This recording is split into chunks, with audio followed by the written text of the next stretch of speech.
మీకు కంటి సమస్య చిన్నప్పటి నుంచి ఉందా? నేను అందునైనా అదృష్టవంతుడిని చెప్తా.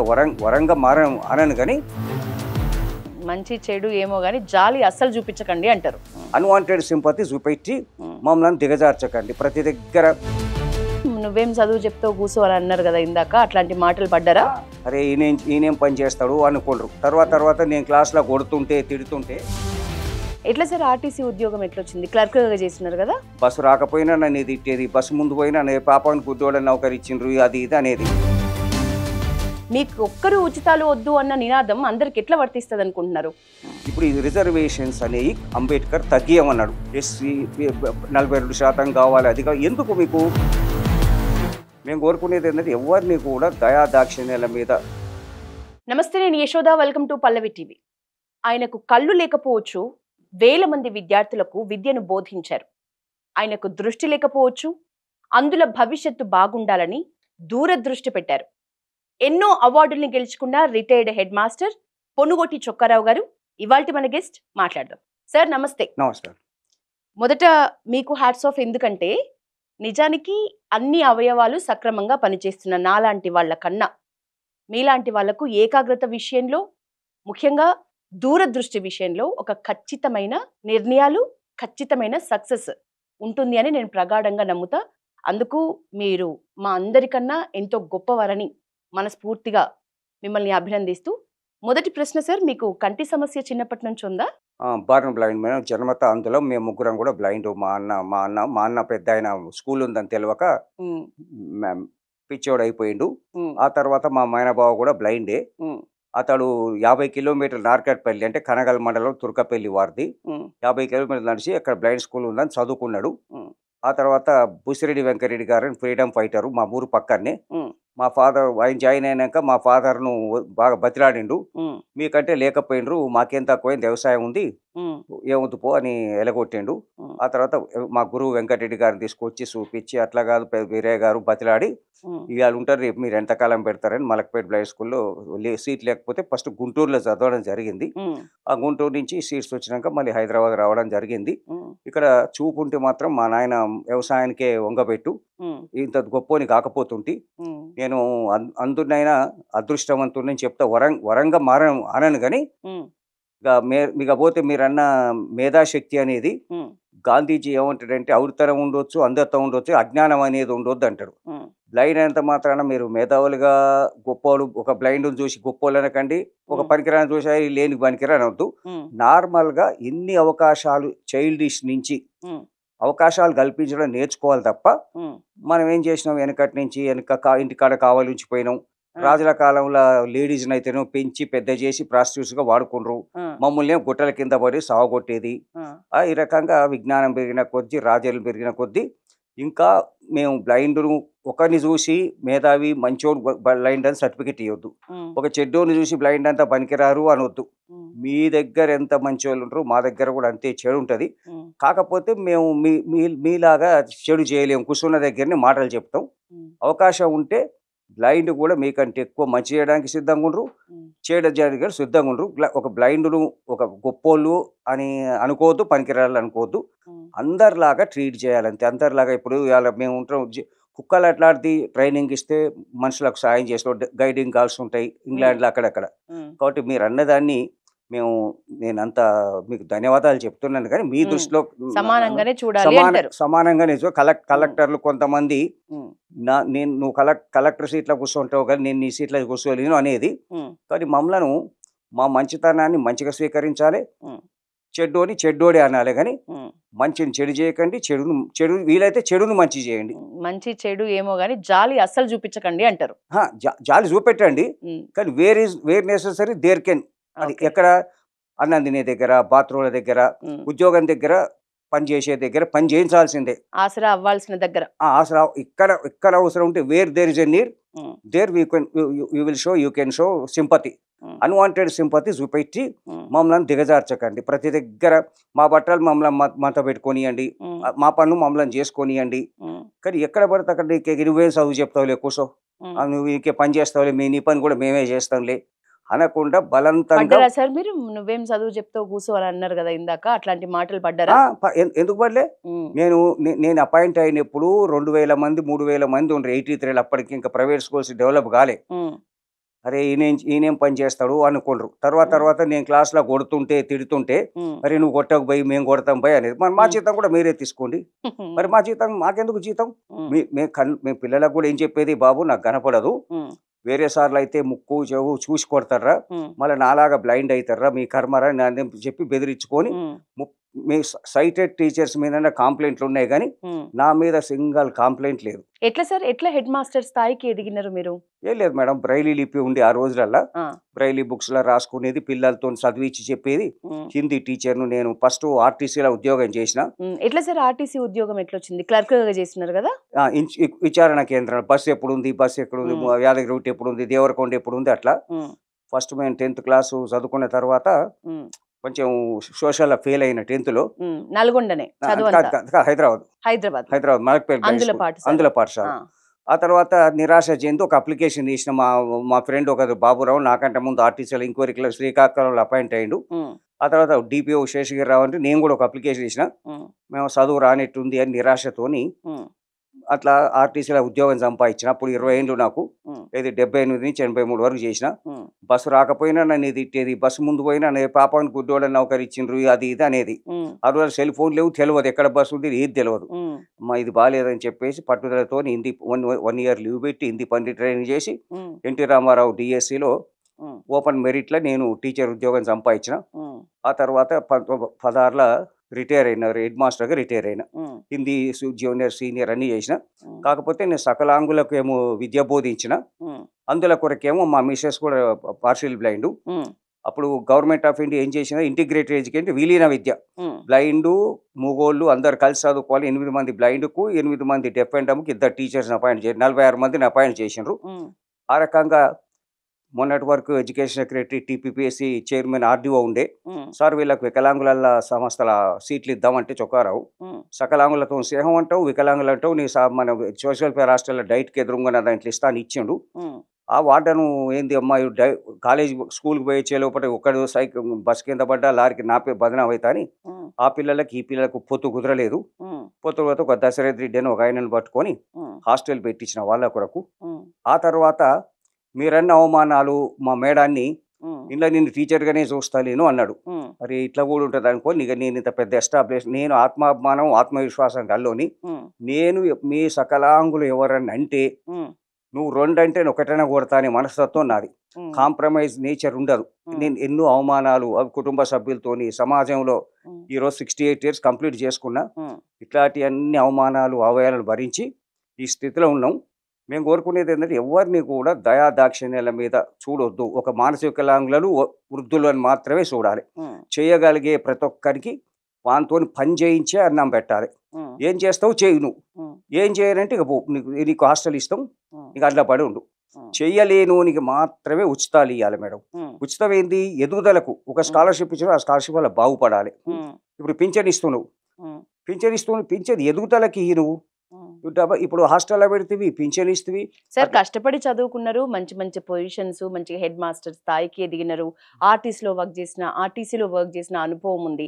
మీలాంటి వాళ్లకు ఇప్పుడు మంచిగా రిటైర్ అయినారు. చక్కగా మీరు ఎంత పోల్చుకున్నా మిగతా వికలాంగులతో కానీ ఏ రకంగా పోల్చుకున్నా కొంత హాయికర స్థితిలో మీరున్నారు. ఈ ఉచితాలు వద్దు అనేది అందరికీ ఎట్లా వర్తిస్తుంది? ఇప్పుడు ఉచితాల మీదనే ఆధారపడిన వికలాంగులు చాలా మంది ఉన్నారు.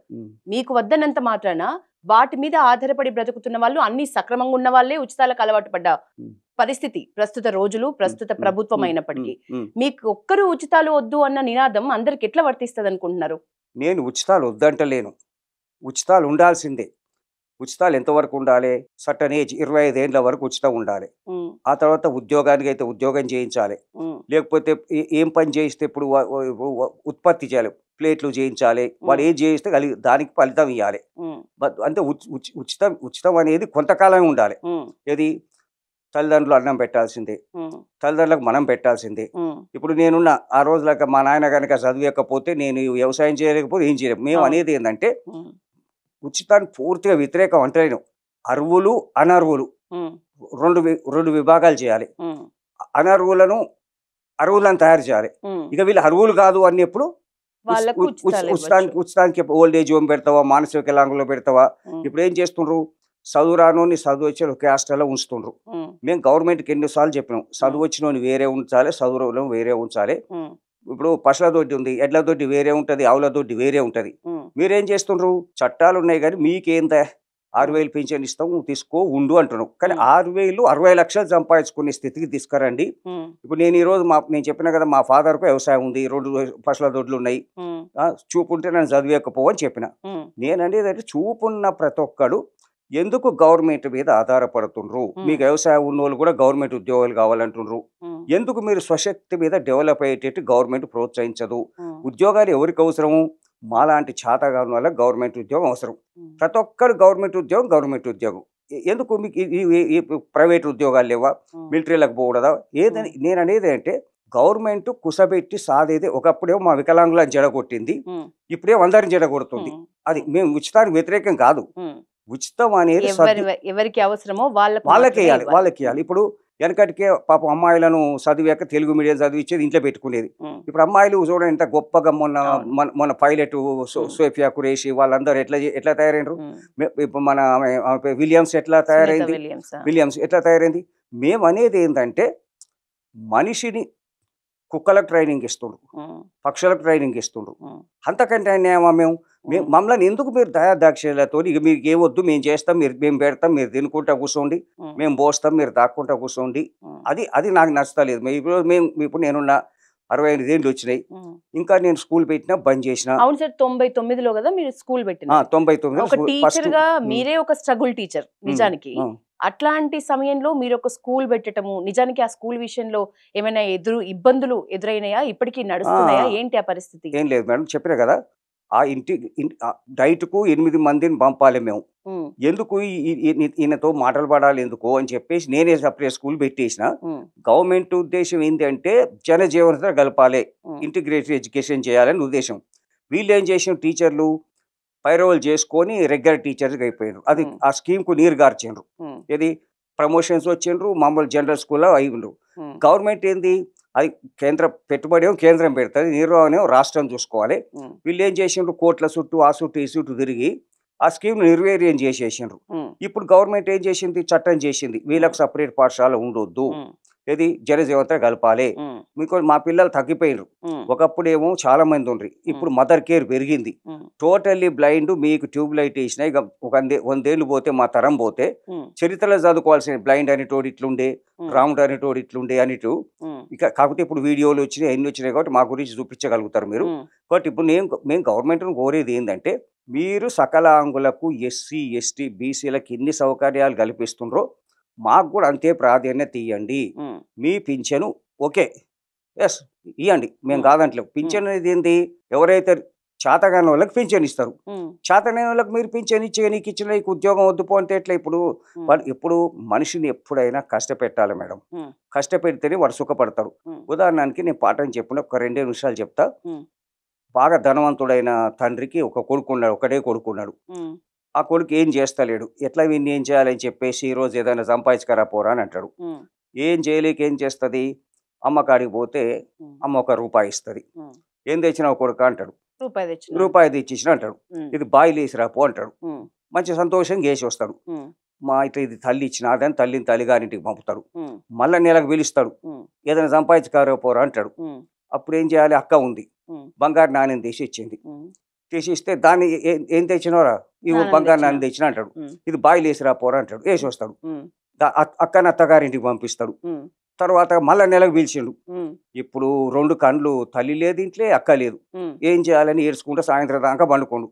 అయ్యాకేం సమాధానం చెప్పాలి, ఒక సేటు మీలాంటి వాళ్ళు, పల్లవి మేడం లాంటి వాళ్ళు, XYZలు బస్ స్టాండ్కి పోతే ఇక పెట్టే మోసుకరా బాబు అంటే పెట్టే మోసుకొస్తాడు. 2 అన్నాలు వస్తాయి, మెడలు గుంజుకపోతాయి, తలనొస్తుంది, ఈపునొస్తుంది, అన్ని అనుభవించాడు. తర్వాత వాళ్ళ నాన్న వచ్చి ఏం చేసినవారంటే ఇంకో 2 అన్నాలు బేడా తెచ్చిన అంటాడు. ఆ రోజుల్లో బేడా అనేది బయలేసి రప్పు అంటాడు. ఏం మాట్లాడుతున్నావు, నా మెడలని గుంజుకపోయినాయి, కాలు చేతులు గుంజుకపోయినాయి అంటాడు. అప్పుడు వానికి కారోబార్ అంటే ఆ సేటు ఏం చేసాడు, వ్యాపారాలన్నీ ఒప్పచెప్పాడు. ఇంకా ఇంతెందుకు మేడం, తల్లి ఆ రోజులలో కూడా శివాజీకి ₹1 కోటి ఎప్పుడు ఇస్తుంది, రాజు అయినాక ఇస్తుంది, అవును. ముందు ఇస్తే వీడు ఆగం చేస్తాడు అని. అవును. తర్వాత రవీంద్రనాథ్ ఠాగూర్ తల్లి ఏం చేస్తుంది, ఉమ్, గొప్పలతో సావాసం చేతుకొరక నేర్పుతాం. ఉమ్, మనం ఏం చేస్తాం, మా దోస్తు ఎవరండి, ఎమ్మెల్యే కొడుకు, క్లాస్మేటు, ఉమ్, కలెక్టర్ కొడుకు అని ఆగం ఎవరు కలెక్టర్ కొడుకు అయితే మనకెందుకు, ఎమ్మెల్యే కొడుకు అయితే మనకెందుకు, ఉమ్. వాళ్ళ ముచ్చట మనకేంద్రా బాబు, వాడు వేరు మనం వేరనాలి, మన కష్టం మన మనదన్నది. కష్టం మనం పడాలి. లాల్ బహదూర్ శాస్త్రి ఏం చేసిండు, పిల్లల్ని ఎప్పుడు కూడా తన కార్లో తిప్పలే, ఉమ్, ఇది ప్రధానమంత్రి మంత్రి ఎక్కే కారు పెట్టా అని బస్ పంపాడు. ఉమ్, ఇప్పుడు డ్రైవర్ దించిరా పో ఉమ్, అని హక్కుగా రుబాబుగా చలాయిస్తుండ్రు. ఉమ్. సార్ 1969 టైంలో తెలంగాణ ఉద్యమం టైంలో మీరు మంచి ఒక యంగ్ ఏజ్ లో ఉన్న స్టూడెంట్, అప్పటి అనుభవాలు ఏమైనా గుర్తున్నాయా? మేడం దెబ్బలు నేను తిన్నారా మీరు కూడా, నిజంగా లాఠీ దెబ్బలు తిన్నారా? చెవులు పిండించుకున్న పోలీసు ఇట్లా ఇట్లా ఇట్లా పట్టించుకోండు, ఆ, గోడ నుంచి మీదికి ఎత్తేస్తా అంటే ఇట్లా ఇట్లా పట్టుకొని వద్దు, మాఫ్ కారో సాబ్, మాఫ్ కారో సాబ్, బాకీ ఎవడే తెరకాయ కురే తెలంగాణ, ఆ, మీకెందుకురా తెలంగాణ. ఆ, అప్పుడు మాకు తెలంగాణ తెలియదు, అది బ్రహ్మ పదార్థమో తెలియదు, ఏది తెలియదు. ఉమ్, మా సీనియర్ చెప్పేది మేము ఆంధ్రులందరినీ, ఉమ్. అప్పుడు బాత్రూమ్ ఉంటే లెట్రిన్ లేవు, బాత్రూమ్ లేవు, 12 ఏళ్ళు ఉన్నాయా సార్ మీకు అప్పుడు? ఆ? 12 ఏళ్ళు 12 ఉంటాయా? 57 నా బర్త్డే, ఆ, అప్పటికి 12 ఏళ్ళు అంతే, ఉన్నాయి. 12 అప్పుడు తెలంగాణ తెలియదు, మాకేది తెలియదు. ఆ, తెలంగాణ జై తెలంగాణ అంటే జై తెలంగాణ అంతే. ఉమ్, అంతే, ఇక మాకేం నీది తెలియదు. అప్పుడు ఉమ్. తర్వాత తెలిసినాయి అనుకోండి. ఆ. మా ఆంధ్ర అవగాహన వచ్చే టైంలో సార్, అవగాహన వచ్చే టైంలో ఇందిరాగాంధీ అత్యవసర పరిస్థితి టైంలో నిజంగా ఆ ఇష్యూ అనేది సామాన్య ప్రజానీకం పైన ఎట్లాంటి ప్రభావం చూపించింది? మీకున్న గుర్తుండిపోయిన అనుభవాలు ఏమైనా ఉన్నాయా? అప్పుడు నేను ఆలియా కాలేజీలో ఇంటర్మీడియట్ చేస్తున్నా. ఆ, జూన్ 1900 ఫస్ట్ ఇయర్ ఇంటర్లో ఉన్నప్పుడు 75 జనవరి అది జూన్ 25 ఎమర్జెన్సీ ఆ, ప్రకటించిండ్రు.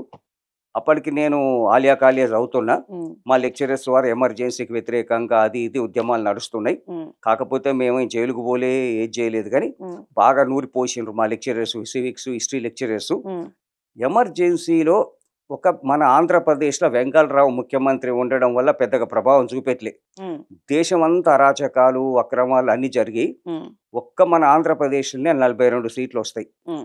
ఒక నీలం సంజయ్ రెడ్డి ఒక్కడే గెలుస్తాడు. అవును. అది అది అవును. అది కూడా నీలం సంజయ్ రెడ్డి కూడా గెలవకపోవు. ఉమ్, కానీ ఎట్లా గెలిచిండు అంటే, ఆయన ఎస్సీ ఎస్టీ బీసీలు అందరినీ, అరే ఓటు ఎవరికి వేస్తారా, మీకేస్తాం పటేలా, మీకేస్తాం దొరవారు అన్నాడు. ఉమ్, సరే నాకేస్తారు కదా అని చెప్పేసి అడవుల కొట్టించి అడవుల తిండి తిప్పలని ఏర్పాటు చేసాడు. ఉమ్, లేకపోతే ఆయన కూడా ఓడిపోయేది ఉండే ఉమ్, వెంకటి వెంకట సుబ్బయ్య మీద. ఉమ్, ఎమర్జెన్సీ అనేది భారతదేశానికి చాలా నష్టం చేసింది. ఉమ్, అది ఎమర్జెన్సీ ఎందుకు పెట్టాల్సి వచ్చింది అని అంటే, హైకోర్టులో ఇందిరాగాంధీ ఓడిపోతుంది కేసు, ఉమ్, ఓడిపోతే రిజైన్ చేద్దామని అనుకునే టైంలో లియోనిద్ బ్రిజ్నో ఫోన్ చేసి, ఉమ్, ఒకసారి పదవి పోతే రాదు, ఉమ్, ఎందుకు ఎమర్జెన్సీ అనే వాయిదాన్ని వాడుకోమని చెప్పిండు.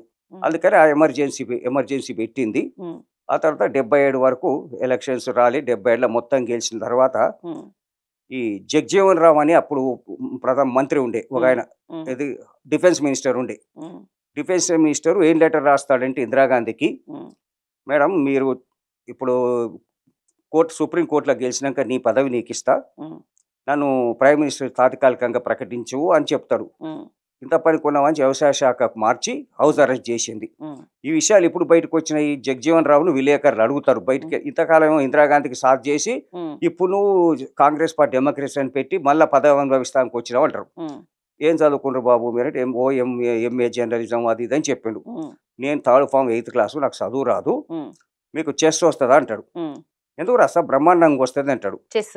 చెస్ ఉమ్, చదరంగం వచ్చిన వాళ్ళైతే ఈ ప్రశ్న అడిగారు. ఉమ్, నేను కానీ ఖాళీగా అప్పుడే రిజైన్ చేసి ఉంటే, ఉమ్, నన్ను జయప్రకాష్ నా సూపరితో నుంచి కానీ ఉమ్, నన్ను సావగొట్టు, ఉమ్, ఎందుకంటే ఇందిరాగాంధీ పుట్టిన కానించి లంగోటి కట్టిన కానించి నేనే ఎత్తుకొని ఆడిచ్చి అన్ని చేసిన, ఉమ్, అందుకని నేను ఇప్పుడు బయటకు వచ్చిన, ఉమ్, ఆమె ఆమె ఆమె కుటుంబకు మాకు స్నేహం ఉంది అని చెప్పేసి ఉమ్. ఆ రకంగా ఈ జగ్జీవన్ రామ్ బయట పెడతాడు అన్నట్టు. అప్పటి నుంచి మీకు ప్రభుత్వాలు అంటే కాంగ్రెస్ ప్రభుత్వము, మరొక ప్రభుత్వము, ఈ అవగాహన ఉండి మీ భావజాలం ఏ ప్రభుత్వం వైపు ఎక్కువ మొగ్గు చూపేది? అసలు ఏబీవీపీ వైపు మీ అడుగులు ఎప్పుడు పడ్డాయి సార్? ఆలియా కాలేజీలో చదువుకుంటే ఇప్పుడే పాత బస్తీ, కాజీపుర హాస్టలు, మొగల్పుర పక్క ముస్లిం ఏరియాలో ఉండేది. అవి ప్రత్యక్షంగా అనుభవించినాం. మా గుడ్డోళ్ళ జోలికి రాలే, మా అందుల జోలికి రాలే, కానీ ఆడందరినీ వినాయక చవితి చేస్తుంటే అన్ని చూసినాం మేము. అప్పుడు కొత్తగా ఈనాడు పేపర్ అప్పుడే వచ్చింది. మేము పేపర్లు చదివినాం, చేసినాం. నేను ఆ ఏరియాలో ఉండడంలో కొంత, మా లెక్చరర్స్ వల్ల కొంత, తర్వాత చిన్నప్పుడే ఆర్ఎస్ఎస్ క్లాస్లో కూర్చోబెట్టిండ్రు మమ్మల్ని గుంటూరులోనే. సార్ అప్పుడు ఆర్ఎస్ఎస్ తెలియదు, మాకేది తెలియదు, ఈ తెలంగాణ కూడా తెలియదు. ఎప్పుడైతే 10th పాస్ అయ్యి ఇంటర్మీడియట్కి వచ్చినాక ఇవన్నీ అర్థమైనాయి. అప్పుడు కాంగ్రెస్ గల్లీ గల్లీ మే చాకు, కాంగ్రెస్ డాకు, చెట్టు మీద కొంగ, కాంగ్రెస్ దొంగ, ఇవన్నీ భావజాలం బాగా ఎమర్జెన్సీల చేయబట్టి మేము ఆ సైటెడ్ సకలాములతో సమానంగా చదువుకోబట్టి మాకు సైటెడ్ ఫ్రెండ్స్ అయినరు, భావజాలను నూరిపోసిండ్రు. మా మేధస్సును ఇప్పుడు మేము అనేది అదే, మా దగ్గర కూడా నక్సలైట్లకు సంబంధించిన వాళ్ళు ఉండరు, అన్ని భావజాలాలు ఉన్నారు. మేము కోరుకునేది ఏంటంటే మీకు ఎందుకయ్యా బ్లైండ్కు రాజకీయాలు అనేది వద్దు, మా మేధస్సును కూడా వాడుకోండి. ఈరోజు రాజ్యసభలు ఎవరి కొరకు ఉన్నాయి? పేదోళ్ళు మేధావంతుల కొరకు ఉన్నాయి. కానీ మీరేమో పారిశ్రామికవేత్తలకు వాళ్ళకి అమ్ముకుంటుండ్రు సీట్లు. కానీ అవి ఉన్నాయి ఎవరి కొరకు? ఎవరైతే ఎలక్షన్స్లలో పోటీ చేయలేరో వాళ్లకు స్థానం కల్పించమంటే, ఉదాహరణకి మీకు ఒక ఉదాహరణ చెప్తా. అబ్దుల్ కలాంకు ఎన్డీఏ గవర్నమెంట్ ఇది విజయశాంతిని రికమెండ్ చేస్తారు. గేవే దొరికిన ఆదాయం మీకు ఒక మేధావిని పట్టుకరా పోండి అని రిజెక్ట్ చేసిండు. కానీ ఇప్పుడు అదే వాళ్ళు ఏం చేస్తుండ్రు? ఏ పార్టీ అయినా సరే డబ్బులు ఎవరు పెడితే వాళ్ళకి ఇస్తారు. అవి ఎవరికి ఇవ్వాలి? ప్రొఫెసర్స్కు, ఇంటెలెక్చువల్స్కు, మా లాంటి అందుల కొరకు. ఈరోజు మేము అనర్గళంగా మైక్ ఇస్తే మాట్లాడి చూపెట్టగలుగుతాం. కాకపోతే మీలాగా మేము ఇక్కడ ఏదో ప్రమాదం అవుతుంది అనుకోండి, మిమ్మల్ని మీరు ప్రొటెక్ట్ చేసుకోవాలి, మమ్మల్ని మీరు ప్రొటెక్ట్ చేయాలి. కాకపోతే మేము ఇప్పుడు పార్లమెంట్ ఎన్నో దాడులు అయినాయి, అలా పోలీస్ ఆఫీసర్స్ వాళ్ళు వీళ్ళు ఉండబట్టి మొన్న కూడా ప్రొటెక్ట్ చేసిండ్రు. కాబట్టి మేము కోరుకునేది ఏంటంటే మమ్మలను ఒక వ్యక్తుల్లాగా చూడండి, మనుషుల్లాగా చూడండి. ఇప్పుడు ఈ రిజర్వేషన్స్ అనేవి అంబేద్కర్ తగ్గియమన్నాడు, ఇది 10 ఏళ్ల తర్వాత తగ్గియమన్నాడు. ఇప్పుడు మనం ఏం చేస్తున్నాం? కొంతమంది స్వార్థం కోసం ఎస్సీ 42% కావాలి, అది ఎందుకు? మీకు రెండు వర్గాలకు విభజించాలి, పేదరికం, ధనవంతుడు. ఈ కుల ప్రాతిపదికన రిజర్వేషన్స్ ఉండొద్దు. అంటే కులానికంటే మతానికంటే బలహీనుల మేము అంటే మీరు అన్ని రకాలుగా పోగలిగి, నడవగలిగి, గనుబట్టగలిగి, కొడవలు పట్టగలిగి, నాగలు పట్టగలిగిన వాళ్ళు మీరు రిజర్వేషన్ కోరుకుంటుండ్రంటే మా అందుల కంటే మీరు బలహీనులను మీరు ఒప్పుకుంటుండ్రా, లేకపోతే మమ్మల్ని తగ్గిస్తుండ్రు ఎందుకు? మరి ఫస్ట్ రిజర్వేషన్ ఏం చేస్తున్నారు సార్ ఇప్పటి వరకు? అందుల కోసం మీరు తీసుకున్న చర్యలు ఏంటి? మేము తీసుకునేది ఏంటి మేడం? ఆత్మాభిమానంతో జీవించిన, ఎక్కడ కూడా నేను బ్లైండ్ అని చెప్పుకొని బతకలేదు. నేను సకలాంగులకు చదువు చెప్పిన, సకలాంగులు ఎంతో మంది ఉద్యోగస్తులైనరు, రాజకీయ నాయకులైనరు. వాళ్ళ ఇంటిగ్రేటెడ్ ఎడ్యుకేషన్ అది ఫెయిల్ కావడం వల్ల నేను స్కూల్ పెట్టిన, స్కూల్ బంద్ చేసిన. ఈరోజు నేను సకలాంగులు బాగుపడ్డారు, 200 మంది అందులకు ఉద్యోగాలు వచ్చినాయి, ఇంకా కొంతమందికి ఉద్యోగాలు వస్తాయి. మేమేం మా బాధ అంతా 65 ఏళ్ళకి వచ్చినాం. మేము బోర్డింగ్ పాస్ కొరకు ఎదురు చూస్తున్నాం. మా తరాల వాళ్ళకి అన్యాయం చేస్తున్నాయి గవర్నమెంట్లు. ఈరోజు ఇప్పుడు 2016 చట్టం చేసిండ్రు, ఆ వికలాంగుల చట్టం మీద కేసు వేసిన 6 వారాల తీర్పు ఇచ్చింది. ఏమన్నది? మళ్ళీ కంటెంట్ వరకు తెచ్చిండ్రంటే ఎందుకు తెచ్చింది గవర్నమెంట్? తర్వాత ఈరోజు 3 పరీక్షలు ఉండాలి అని చెప్పేసి, ఒకటి ఉదాహరణకు చెప్తున్నా మేడం, డెఫ్ అండ్ డమ్ వాళ్ళకు 2 లాంగ్వేజెస్ ఉంటాయి, ఒక మదర్ టంగ్, ఇంకో టంగ్ ఉంటుంది.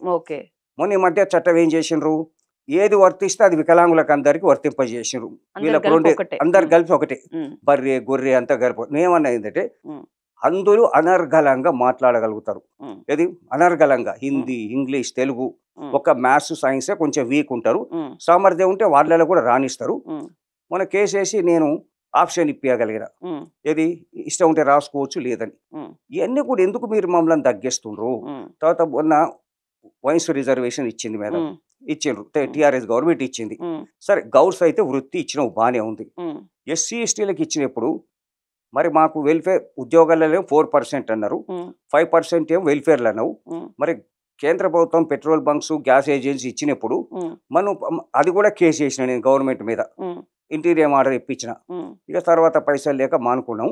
కాబట్టి మేము మిమ్మల్ని కోరుకునేది పూర్తిగా ఉచితాలు వ్యతిరేకం అని నేను అనను, కానీ ఆ ఉచితం మనిషి యొక్క వికాసానికి, అభివృద్ధి ఉదాహరణకి అడ్డుపడద్దు. ఇప్పుడు ఉదాహరణకి బస్ ఫ్రీ ఇచ్చినావు, బస్సులు అంటే మా టీచర్లు ఎక్కిరి, ఇంజనీర్లు ఎక్కిరి, పనికిరాని వాళ్ళు ఎక్కిరి, సంపాదన లేని అవసరం ఉన్న ఎక్కిరి, అవసరం లేని. మొన్న ఒకసారి ఇక్కడ ఆటోలో కూర్చున్నా మేడం, ఏమంటుండు, ये क्या है साहब, कह क्यों दिया, समझ में नहीं आ रहा। మా ఆడోళ్ళంతా శుక్రవారం చార్మార్ ఛాయ్ తాగిరని పోతుండ్రు, మీ ఓళ్ళే వేదగిరిగుట్ట భద్రాచలం అని తిరుగుతుండ్రు. ఏ కైసా హువా సాబ్ అంటే మరి నేనెవరేమన్నారే కాంగ్రెస్ కు, మరి అనుభవం అయింది కదా, ఇన్సాన్ కు టోకర్ లేకేమో సొప్పు జాదా అని చెప్తే వాడు నవ్వుతా ఉండు, క్యాబోలే సాబాబు అని చెప్పేసి.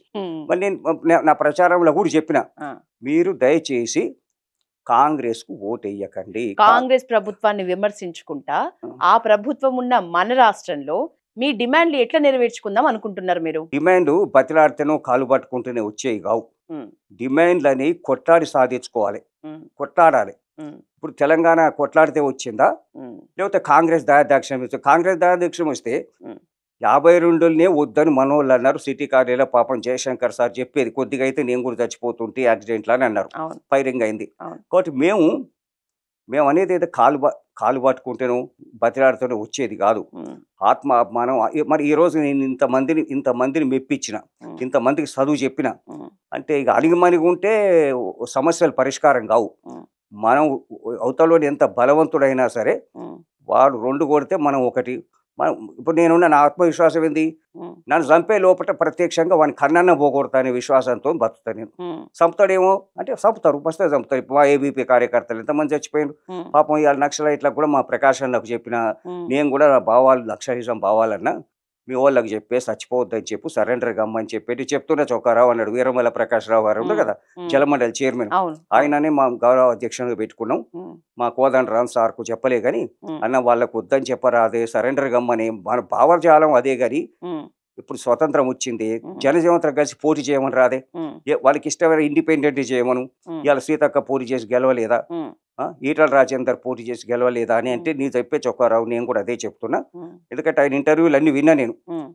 హింస వద్దు అంటే ఆయన కూడా చంపే ప్రయత్నం చాలా సార్లు తప్పించుకుంటా. ఆయన చాలా ఇన్సిడెంట్స్ నుంచి తప్పించుకోండు. మనం తప్పు చేయడానికి భయపడాలి గాని వాడు ఇస్తాడో ఇయ్యాడో, కొట్లాడడానికి పోరాటానికి భయపడొద్దు, తప్పు చేయడానికి భయపడండి. ఇందాకన్నారు కాంగ్రెస్ కి వేయొద్దు ఓటు అని, మరి ఎవరికి వేయమంటారు? ఎవరికేముంది మేడం, ఇప్పుడు టిఆర్ఎస్ ఉంది, టిఆర్ఎస్ కేసుకో, కమ్యూనిస్ట్ కేసుకో. ఎందుకంటే కాంగ్రెస్ ప్రభుత్వం మనం చూడంతా మేడం, మరి ఈ కాంగ్రెసే కదా తెలంగాణకు అన్యాయం చేసింది. 69లో చెన్నారెడ్డి మేడం తెలంగాణకు अलग करना चाहते, హైదరాబాద్ కు జలానా చాతే అంటే, మిస్టర్ రెడ్డి ఆ చాయ్ పీతే పీతే ఫైల్ పడో అంటే సింగుల్ చదువుకొని గవర్నర్ గా పోయిండు. మరి అట్లా గవర్నర్ గా పోయిండు, మరి కేసీఆర్ అట్లా పోయిండా గవర్నర్ గా పదవులకు ఆశపడిపోయిండా? మీరు కాంగ్రెస్ మేము ఇచ్చినాము ఎందుకు ఇంతమందిని చంపియాలన్నా? మీరు ఇచ్చిండ్రు, మీరు నిజమే. ఎప్పుడు ఇచ్చినావు? మేము పోరాటం చేసి ఇచ్చినావా, బంగారుపల్లిని పేరు ఇచ్చినావా? పాపం తెలంగాణ ప్రజలు అక్కడనే మోసపోయినరు. ఏంటంటే ఇక కొత్తోడు కేసీఆర్ 10 ఏళ్ళు అయింది. కేసీఆర్ కున్న లోపం ఏంటంటే కిందోళ్ళను తప్పు చేసినోని తప్పుడు అనకుండా ఎమ్మెల్యేలు లంచాలు తీసుకుంటుంటే వాళ్ళకి టికెట్లు ఇచ్చి, సగం మందికి టికెట్లు ఇచ్చి ఉంటే అది ఎట్లుండో తర్వాత. ఇప్పుడు ఏమైంది, కేసీఆర్ ఎవరిని కలవకపోవడం, కేసీఆర్ ఎవరు చెప్పినా వినకపోవడం. కేసీఆర్ కున్న లోపం ఏంటంటే అది నీ ప్రైవేట్ ఇండస్ట్రీకి నడుస్తుంది, నీ షాప్కు నడుస్తుంది, మీ టీవీకి నడుస్తుంది. మీ టీవీలో ఉద్యోగం మీరు ఉంటే ఉంటారు, లేకపోతే లేదు. కానీ ఇది ప్రజాస్వామ్యం. సబ్కా సున్నా అప్నాకరణ.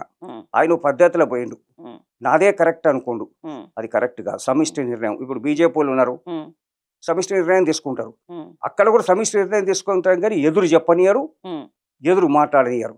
ఉదాహరణకి మీకు ఒక ముచ్చటి చెప్తా. శ్రీకృష్ణదేవరాయలు ఉంటాడు, ఎల్కల్ బర్త్డే అని చెప్పేసి 2 సేర్ల పాలు ఇస్తాడు అందరికి. పాలిస్తే అందరికి ఇస్తారు, తెనాలి రామకృష్ణ కూడా ఇస్తారు, తీసుకుంటాడు. ఇక ఇప్పుడు చెప్పిన ఈ కేసీఆర్కి అర్థం కానట్టే శ్రీకృష్ణదేవరాయలు కూడా అర్థం కాదు, ఈ మూర్ఖుడు అని చెప్పేసి తీసుకుపోతాడు. వేడి పాలు దాని ముందు పెడతాడు. దాని ముందు పెడితే భయానికి ఇక పాలు తాగుడు బంద్ చేసింది. తర్వాత నెల తర్వాత ఇప్పుడు ఉచితాలు ఇచ్చినట్టు, ఉచితాలను సమీక్ష చేసినట్టు చేయకుండా, అరే మీ మీరు తాగినరా, పిల్లులు తాగిన పిల్లులందరూ పట్టుకరండి అంటాడు. పట్టుకొస్తారు, అందరి పిల్లులు అడ్డం దిడ్డం బలిసినాయి. తెనాలి రామకృష్ణ పక్క చిక్కింది. ఏం తెలంగాణ అంటే, ఏమో సార్ ఇది విచిత్రమైన పిల్లి పాలు తాగుతలేదు అని అంటాడు. అరే అట్టేటనే పాలు ముందర పెడితే ఉరికింది. ఉరికితే అప్పుడు చెప్పిండు, సార్ మీకు అప్పుడే చెప్దాం అనుకున్నా కానీ మీరు పెద్దలు, మేము చెప్తే వినరు, బట్టలు లేవు రాజ్యంలో, ఇది లేవు అది లేవు అంటే పిల్లకేమో పాలు ఇవ్వబడుతుంది. అట్లా ఇయ్యాల కూడా ఇంకో కొద్ది కాలం పాకిస్తాన్ యుద్ధం అవుతుంది, అనావృష్టి వస్తుంది, అతివృష్టి వస్తాడు. అప్పుడు వీళ్ళు ఎక్కడ తెచ్చి పెడతారు? ఎక్కడికి పోవాలి వీళ్ళు అప్పుడు ఇప్పుడు మీరు కాంగ్రెస్ ని విమర్శిస్తారు, బీఆర్ఎస్ లో ఉన్న తప్పులు చెప్తారు, మరి ఏ పార్టీకి వెయ్యమంటారు కనీసం నెక్స్ట్ టైం అయినా ఓట్లు చెప్పినా కదా మీకున్న మేడం, అనుభవం దృష్ట్యా? చెప్పేది వినండి. లియోనిద్ బ్రిడ్జ్ను ఇందిరాగాంధీ ఎమర్జెన్సీ ఓడిపోయింది ఇందిరాగాంధీ కాదు, ఇండియా ప్రజల తెలివి ఓడిపోయి అప్పుడు రోజులు అడ్డంకిమన్నారు దిగ్గలాపురనే వార్తలు చదివేది. ఇందిరాగాంధీ కాదు ఓడిపోయింది, ఇండియా ప్రజల తెలివిగా అభివర్ణించారు అని చెప్పి. కాబట్టి ఇక్కడ కూడా తెలంగాణ వాళ్ళు మొన్న బీజేపీకి వేయకుండా ఇప్పుడు ఎందుకు ఇప్పటికిప్పుడు రెఫరెండం సంవత్సరం రెఫరెండం పెడదాం మేడం.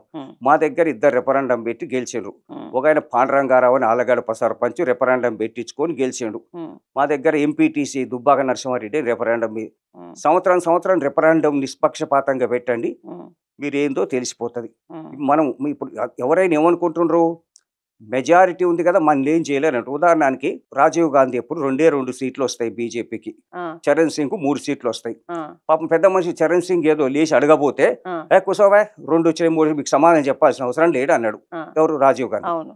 అట్లా 402 సీట్లు రాబట్టి బలమైన ప్రతిపక్షాన్ని ఇప్పుడు అదే జంగారెడ్డి ఖజూరాహో నుంచి గెలిచిండ్రు. వాళ్ళు ఏమన్నా పార్టీలు మారలేదే? పార్టీలు మారిండ్రా? మరి ఇద్దరు అద్వానీ వాజ్పేయి చేయబట్టే కదా ఇదంతా వచ్చింది. అడుగులకు మడుగులు వచ్చిండ్రా? వస్తలేదు కదా, భయపడరా? ఆ రోజు పాకిస్తాన్ యుద్ధం ఎప్పుడు బంగ్లాదేశ్ ఇండిపెండెన్స్ ఇప్పించినప్పుడు ఏమన్నాడు వాజ్పేయి? ఆప్ దుర్గా మాత హే దుర్గా భవాని అన్నారు. ఇప్పుడు ఏమంటున్నారు కాంగ్రెస్ వాళ్ళు, నువ్వు ట్రంప్కు సరెండర్ అయినావు, ఈయనకు సరెండర్ అయినావు అంటే మీలాగా ఏమన్నా బ్రిజ్నోకి సరెండర్ అయిందిరా? బ్రిజ్నో చెప్తే ఎమర్జెన్సీ పెట్టినరా? ఏ కాంగ్రెస్ లీడర్ అడుగుతావు? వీళ్ళకి విషయాలన్నీ తెలిసాము, ఇప్పటి వాళ్ళకి అయినా తెలుసా? నేను 650 నుంచి ఉన్నా కాబట్టి చదువుకున్న ప్రాక్టికల్గా చూసిన. ఒక ఎమ్మెల్యే కాంగ్రెస్ ఎమ్మెల్యేకు ఇంత నాలెడ్జ్ ఉందేమో, మాకు మైక్ ఇవ్వండి, ఒక కాంగ్రెస్ ఎమ్మెల్యేకి మైక్ ఇవ్వండి, అసెంబ్లీలకు పోదాం. అనర్గళంగా ఎవరు మాట్లాడితే వాళ్ళే ఉండాలి అసెంబ్లీలో. ఛాలెంజ్ అది, ఛాలెంజ్ చెప్పండి. మేము ఒక బ్లైండ్ వస్తాం, మీరు ఉండండి. విధాన పరిషత్లో రాష్ట్రాలు మాట్లాడితే కదా, కొట్లాడుకుంటానే కాదు కదా. వాదనలో మేము కనుక ఓడిపోతే ఏ శిక్షకైనా. కాబట్టి మేము కోరుకునేది అంటే రాజకీయ రిజర్వేషన్స్ మహిళలకు ఎట్లా ఇచ్చిండ్రో, ఇవాళ బీసీలకు ఎట్లా ఇస్తుండ్రో. ఇప్పుడు సంఖ్య బీసీలదే. మొన్న మా బోరా నరసింహ గౌడ్ ఎందుకు ఓడించుకుండ్రు? మొన్న మొలక కొమరయ్య గారు ఉండరు. మా దగ్గర బీసీ వాళ్ళంతా వచ్చి మా బీసీ కోటేరి, మా బీసీ మరి కొమరయ్య గారు అట్లా బీసీ అని చెప్పుకొని తిరగలేదే. మరి ఇది బీసీ అని తిరిగిన బోరన్న అది ఎందుకు ఓడించిండ్రు? మా జిల్లాలో ఎందుకు పింగళ శ్రీపాల్ రెడ్డిని గెలిపించారు? కాబట్టి రిజర్వేషన్స్ అనేవి కుల ప్రాతిపదిక ఒక ఎస్సీ ఎస్టీలకు కొద్దిగా ఇంకా వాళ్ళు వెనకబడి వాళ్ళకు ఉండాలి తప్ప మిగతా వాళ్ళకి అవసరం లేదు. మిగతా వాళ్ళు సుశక్తి మీద స్వామ్యం. ఇవాళ ఇప్పుడు ఆయన ఏంటి భువనగిరి ఎంపీ గెలిచిండు, ఎక్కడ ఎన్ఆర్ఏ ఆయన, ఈయన ప్రజెంట్ ఎంపీ. అయినా ఎందుకు ఓడించుకుంటారు? బోర్నర్సేవుడికి ఎందుకు ఓడిపోయిన? మీ బీసీలు ఎస్సీలు చేయబట్టే కదా. మరి ఇవాళ రిజర్వేషన్ వస్తే ఒక కుటుంబం బాగుపడుతుంది. ఇప్పుడు రాజ్యసభ సీటు మా బ్లైండ్కి ఇస్తే ఒక కుటుంబం బాగుపడుతుంది, కానీ మొత్తం బ్లైండ్ కమ్యూనిటీ బాగుపడదు కదా. బాగుపడుతుందా? ఇప్పుడు బీసీ, ఇప్పుడు నరేంద్ర మోడీ ఛాయవాలా నుంచి ప్రధానమంత్రి అయిండు. మరి బీసీ ప్రధానమంత్రి అంటే ఇప్పుడు మన దగ్గర ఫస్ట్ ప్రధానమంత్రి శ్రీలంకలో శ్రీమావు బండారు నాయక, తర్వాత ఇందిరాగాంధీ, తర్వాత ఫస్ట్ ముఖ్యమంత్రి శశికళ కాకోత్కర్, ఇలా మమతా బెనర్జీ ఉంది. ఏ రిజర్వేషన్ ఉంటే ఆమె సపరేట్ పార్టీ పెట్టి అలా కాంగ్రెస్ను కమ్యూనిస్ట్ను బీజేపీని ముప్పు తెవల పెడుతుంది. సామర్థ్యం సంపాదించంటే 20 మార్కులకే పాస్ కావాలి, ఉద్యోగాలు కావాలి. ఎందుకు మీకు స్వశక్తి మీద జీవించరాదు?